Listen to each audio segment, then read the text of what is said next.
You lay it out there really vividly, Steve. Before I lose you, I wanted you to weigh in on something that I told viewers earlier tonight is rare. You know it, and I know it as students of this. Barack Obama leaves a wide lane for Donald Trump. He just doesn't see it as his role as the predecessor president to weigh in on everything, even though we know where they disagree. But take a listen to this.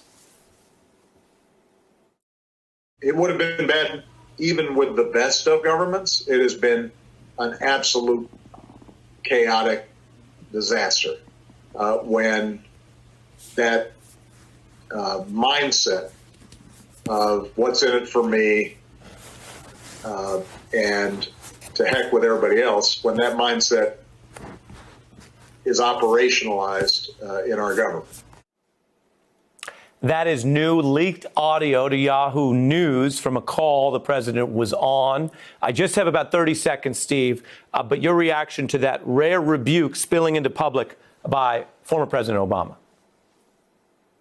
Well, I think he was generous, if anything, in his comments. Look, the disaster of the response is hard to articulate. It's an epic disaster that Donald Trump has brought to this country. It's one of the great crises in the history of the country. And the truth of the matter is this: if Barack Obama was the president of the United States, this would not have happened. We would have had competent professional people. We would have done what we needed to do early. What would have happened is what happened during the Ebola crisis. We would have had someone like Ron Klain in charge of it, not the confederacy of dunces that we see running around the West Wing. We waited for months.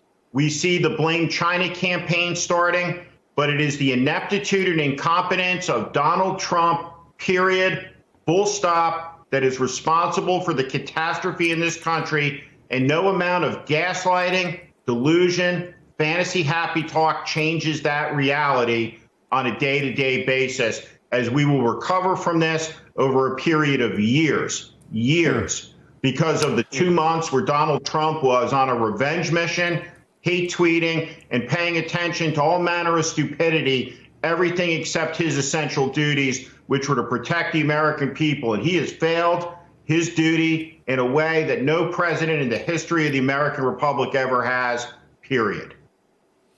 Period. Longtime Republican strategist Steve Schmidt. Thank you for your clarity and your time tonight, sir. Hey, I'm Ari Melber from MSNBC. You can see more of our videos right here, or better yet, subscribe to our YouTube channel below. You could have been anywhere in the world, but you're here with us, and we appreciate that.